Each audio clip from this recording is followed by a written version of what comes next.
Liza, ano ba ang papel ng gitara, ng musika sa iyong buhay?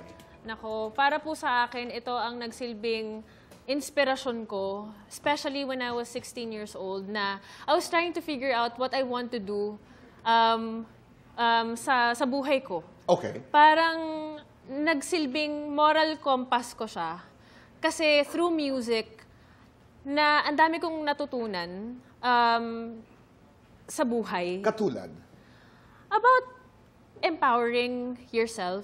Kasi importante yung mga pinapakinggan mo, nagsisilbing inspirasyon sa'yo po, di ba? So, through the messages of the songs that I listen to, and I'm still listening to. Oo. I know in your press conference, sinabi mo na in some of your lowest moments, pinakamalungkot na bahagi ng iyong buhay, you were saved by music. Anong Yes. ibig sabihin nun? May mga pagkakataon po kasi, di ba, na di-discourage tayo, nawawalan tayo ng pag-asa.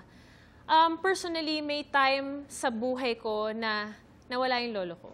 Oh. And then, I took it really hard kasi lumaki ako sa kanya. And nakagawa ako ng kanta kasama ng pinsan ko para sa kanya. Will you do it for us today? Nakalimutan ko lang yung Para kay Lolo? Yes. Ang title niya Magandang Simulain kasi yun yung lagi niyang sinasabi sa amin na wag mong kakalimutan yung maganda mong sinimulan kasi pag maganda mo siyang nasimulan, maganda mo siyang tatapusin. Ganda. Oh. Just a few lines. Sige, without the guitar na Okay. lang para Alright. wala ka man sa aming tabi, pangako ay di pa huli. Ang magandang simulain mo'y ikukubli. Ganda. Para kay Lolo. Para po kay Lolo. Yan talaga ang mga kwento natin. May kinalaman sa lola, nanay, lolo, at doon tayo nagsisimula. At saka, ako ang natututunan ko, pag napapagod ka sa ginagawa mo, kasi kahit yung trabaho that you do with a passion, may mga panahon talaga napapagod ka, sumasagad, di ba? Yes. You go back to the beginning. Yes. Ano ang iyong sinimulan? And remember the passion that you had Yes. during that time. Ikaw may mga panahon nun na you would go to underground music bars. Ako rin, Yes. pinagdaanan ko yun. Oo. Yes, yes. What was it about? There were times, bibisita kay RC sa banda nila. Yes. What was that life like?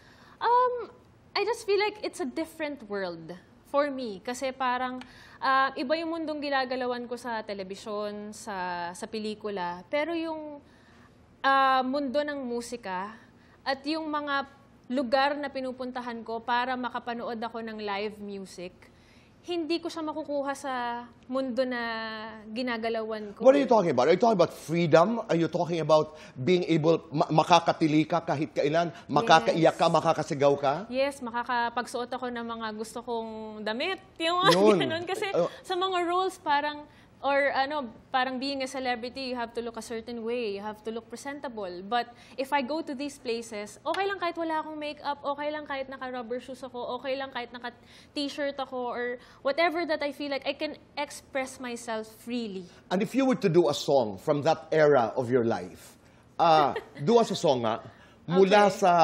sa age na yan. Mula sa age na yun. Okay. Oh,